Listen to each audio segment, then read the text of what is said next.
Hey there! We've all probably dreamed of having a superpower at least once in our lives.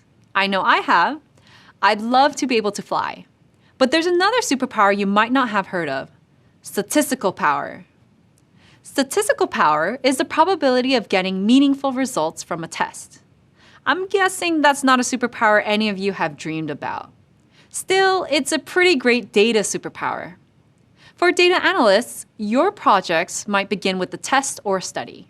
Hypothesis testing is a way to see if a survey or experiment has meaningful results. Here's an example. Let's say you work for a restaurant chain that's planning a marketing campaign for their new milkshakes. You need to test the ad on a group of customers before turning it into a nationwide ad campaign.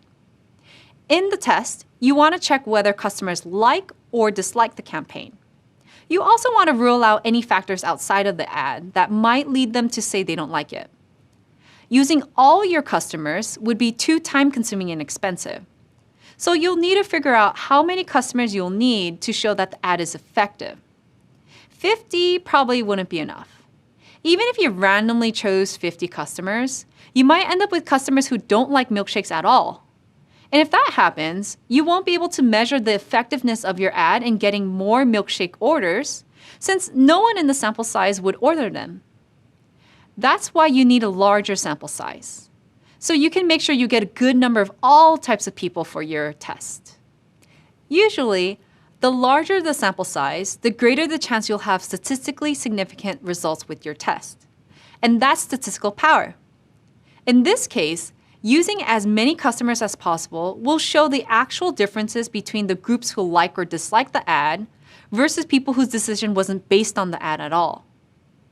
There are ways to accurately calculate statistical power, but we won't go into them here. You might need to calculate it on your own as a data analyst.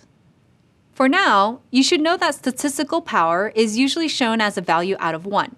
So if your statistical power is 0.6, that's the same thing as saying 60%. In the milkshake ad test, if you found a statistical power of 60%, that means there's a 60% chance of you getting a statistically significant result on the ad's effectiveness. Statistically significant is a term that is used in statistics. If you want to learn more about the technical meaning, you can search online. But in basic terms, if a test is statistically significant, it means the results of the test are real and not an error caused by random chance. So there's a 60% chance that the results of the milkshake ad test are reliable and real, and a 40% chance that the result of the test is wrong. Usually, you need a statistical power of at least 0.8 or 80% to consider your results statistically significant. Let's check out one more scenario. We'll stick with milkshakes because I like milkshakes. Imagine you work for a restaurant chain that wants to launch a brand new birthday cake flavored milkshake. This milkshake will be more expensive to produce than your other milkshakes.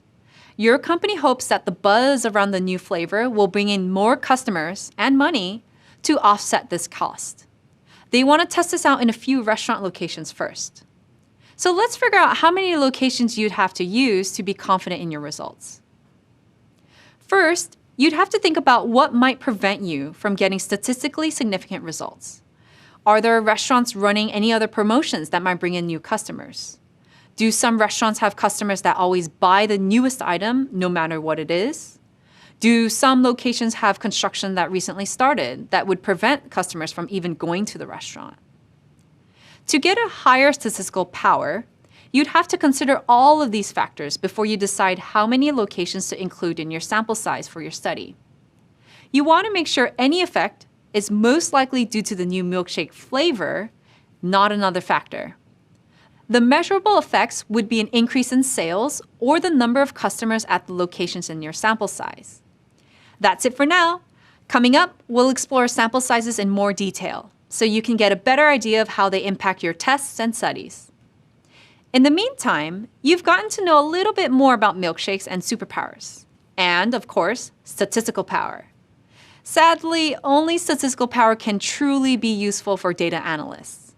Though putting on my cape and flying to grab a milkshake right now does sound pretty good.